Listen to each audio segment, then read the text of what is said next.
Marami ang nagulat sa video na ipinakita nga ng aktor na si Jake Cuenca dahil nasa Ivy Clinic ito.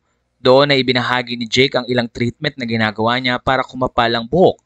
Ayon sa mga netizen, numinipis na rin pala ang buhok ni Jake Cuenca pero buti na lang din ay may technology na pwedeng gamitin at ito nga ay ang exosomes treatment na ginagawa kung merong hair loss at isang therapy ang pwedeng gawin sa nasabing kliyente.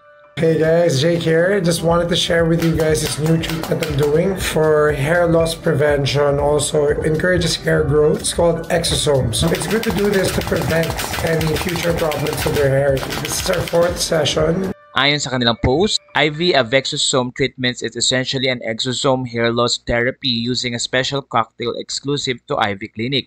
It is a regenerative treatment that utilizes stem cell exosomes to stimulate hair follicles and encourage new hair growth.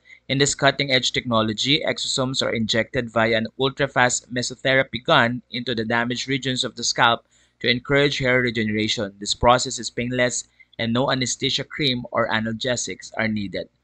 Makikita namang na-enjoy ni Jake Cuenca ang nasabing treatment na ayon nga sa mga fans ay buti may pera siya para gawin ito.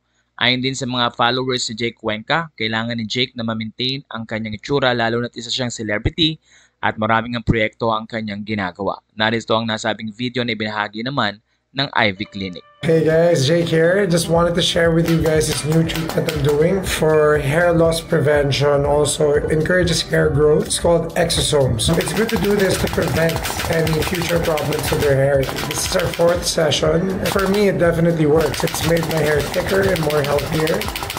And at the same time, parang I've already incorporated it with my skincare regimen. I highly suggest it. Also, exosomes is good for your skin. So if you have an event or if you're doing something, it's perfect. So guys, come here to Ivy and try this out for hair prevention called exosomes. Any pain? No pain. Every 3 months lang siya, no? Yeah. Thicker, prevent hair loss. Aside from the hairline, I'm protecting it from receding. I'm also putting something on the central forelock so that it will all come together for you. The convenience of this is you get good treatment that is painless.